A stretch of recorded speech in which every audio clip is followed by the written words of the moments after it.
মানুষের তৈরি কোনো হেলিকপ্টার কখনোই ভিন গ্রহের আকাশে ওড়েনি। এই অসম্ভব কাজটাই সম্ভব করেছিল নাসা। মাত্র 1.8 কেজির একটি ছোট যন্ত্র, যার নিচে নেই কোনো পাইলট, নেই কোনো কন্ট্রোল স্টিক, তবু সে উড়েছিল মঙ্গলের মৃত আকাশে। মঙ্গল গ্রহের বাতাস পৃথিবীর চেয়ে শতগুণ পাতলা, সেখানে ওরা মানে প্রায় শূন্যে ওরা। তবু একের পর এক ফ্লাইট, সবাই ভাবছিল ইতিহাস তৈরি হচ্ছে। কিন্তু হঠাৎ একদিন পৃথিবীর সব স্ক্রিনে ভেসে উঠল একটি ভয়ঙ্কর বার্তা: নো সিগন্যাল। কোনো বিস্ফোরণ নয়, কোনো ধোঁয়াও নয়, শুধু নীরবতা। তাহলে কি ঘটেছিল মঙ্গলের আকাশে? প্রযুক্তির সীমা ভেঙে দেওয়া সেই হেলিকপ্টার হঠাৎ কেন হারিয়ে গেল? চলুন আজকের ভিডিওতে সেটাই জেনে নেওয়া যাক। ইনজেনুইটি ছিল একটি অত্যন্ত ছোট রোবোটিক হেলিকপ্টার, যা 2021 সালে নাসা পাঠিয়েছিল পার্সিভারেন্স রোভারের সঙ্গে মঙ্গল গ্রহে। এর ওজন ছিল মাত্র 1.8 কিলোগ্রাম, পৃথিবীর হিসাবে প্রায় একটি বড় জলের বোতলের সমান। কিন্তু এই ছোট যন্ত্রটাই ইতিহাস বদলে দেয়। ইনজেনুইটি ছিল অন্য গ্রহে উঠতে পারা প্রথম মানব নির্মিত বিমান, পৃথিবীর বাইরে কন্ট্রোল পাওয়ার ফ্লাইট সফল করা প্রথম যন্ত্র। খুব গুরুত্বপূর্ণ বিষয় হলো, ইনজেনিউটি কোনো বিজ্ঞান মিশন ছিল না, এটি ছিল একটি পিওর টেকনোলজি ডেমনস্ট্রেশন। নাসা শুধু জানতে চেয়েছিল মঙ্গলের মতো ভয়ানক পরিবেশে কি আদৌ ওড়া সম্ভব। কিন্তু মঙ্গল গ্রহে ওরা কেন ভয়ঙ্করভাবে কঠিন? মঙ্গল গ্রহে বায়ুমণ্ডল পৃথিবীর তুলনায় প্রায় 100 গুণ পাতলা। এর মানে বাতাস প্রায় নেই বলেই চলে।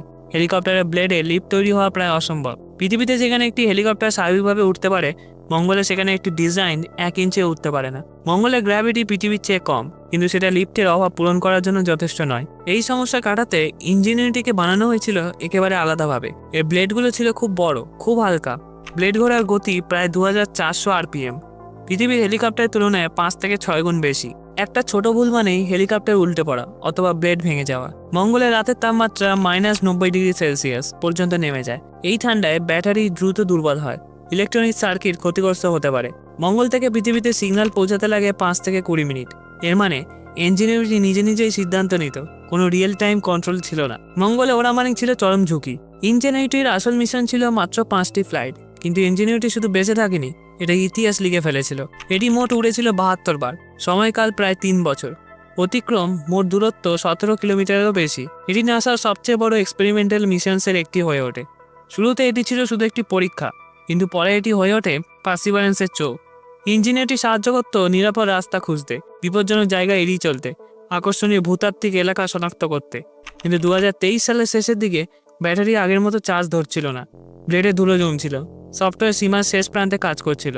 ইঞ্জিনিয়ারটি তখন আর নতুন কিছু প্রমাণ করছিল না, এটা নিজেকে টিকিয়ে রাখার লড়াই করছিল। 18 জানুয়ারি 2024 ল্যান্ডিংয়ের সময় ইঞ্জিনিয়ারটি হঠাৎ নেভিগেশন ডেটা হারায়। এটি বুঝতেই পারে না সে কতটা উপরে, মাটি কোথায়। এর ফলে হার্ড ল্যান্ডিং হয়, এক বা একাধিক রোটর ব্লেড ক্ষতিগ্রস্ত হয়। এই ক্ষতি আর মেরামতযোগ্য ছিল না। ইঞ্জিনিয়ারটি ব্যবহার করতে একটি ডাউনওয়ার্ড ফেসিং ক্যামেরা। এই ক্যামেরা কাজ করত পাথর, মাটি, প্যাটার্ন, ছায়া ট্র্যাক করে নিচে অবস্থান বোঝার জন্য।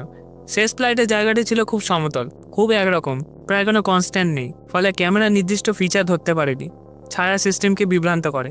ইঞ্জিনিয়ারটির শেষ ফ্লাইটে পরপরই নাসা প্রথমে কিছুটা নিশ্চিতভাবে বলতে পারেনি, কারণ মার্সে কোনো মানুষ নেই, কোনো মেকানিক নেই, এমনকি হেলিকপ্টার কাছ থেকে দেখার মতো কোনো ক্যামেরাও নেই। সব তথ্য এসেছে পার্সিভারেন্স রোভারের তোলা ছবি থেকে। পার্সিভারেন্স যখন ধীরে ধীরে ইঞ্জিনিয়ারিটির দিকে এগিয়ে যায়, তখন তোলা উচ্চ রেজলিউশনের ছবিতে একটি ভয়ঙ্কর সত্য ধরা পড়ে। নাসা নিশ্চিত করে ইঞ্জিনিয়ারিটির একটা রটার ব্লেড সম্পূর্ণভাবে ভেঙে গেছে। বাকি ব্লেডগুলোর মধ্যে একাধিক ব্লেডে ফাটল ও স্ট্রাকচারাল ড্যামেজ থাকতে পারে।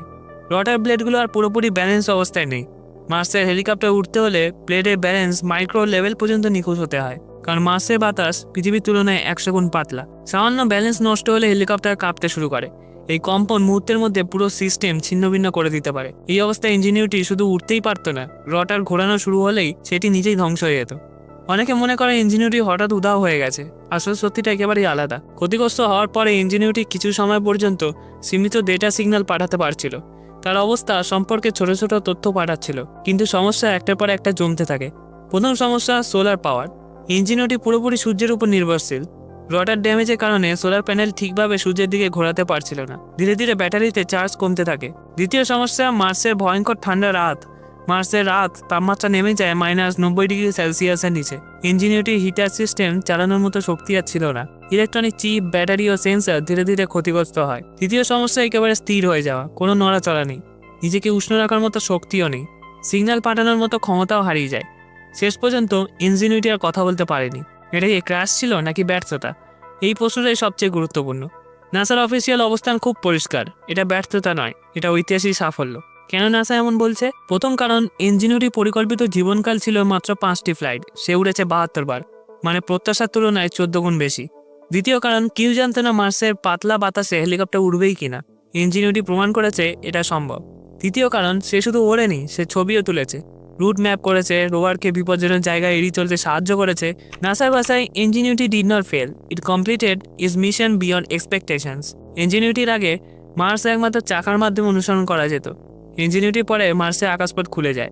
সেই ছোট হেলিকপ্টারের জন্যই ভবিষ্যতে মার্স মিশনে থাকবে আরও বড় ও শক্তিশালী হেলিকপ্টার, কার্গো বহনকারী ড্রোন, উচ্চ ক্ষমতা সম্পন্ন এয়ারিয়াল স্ক্যানার। এদের ব্যবহার করা হবে মার্সের গুহা অনুসন্ধানে, বরফের নিচে জল বা আইস ডিপোজিট খুঁজতে, মানব অভিযানের আগে রুট রিকনেসান্স করতে, জরুরি পরিস্থিতিতে রেস্কিউ সাপোর্ট দিতে। আজ ইনজিনিউটিকে বলা হয় স্পেস এক্সপ্লোরেশনের রাইট ব্রাদার্স মুভমেন্ট। যেভাবে রাইট ব্রাদার্স প্রথম উড়েছিল, সেভাবেই ইনজিনিউটি প্রথম মার্সের আকাশে ইতিহাস লিখেছে। এই ভিডিওটা যদি ভালো লাগে তাহলে এই ভিডিওগুলো দেখুন, চ্যানেলটা অবশ্যই সাবস্ক্রাইব করবেন। আশা করি ভালো লাগবে। ধন্যবাদ।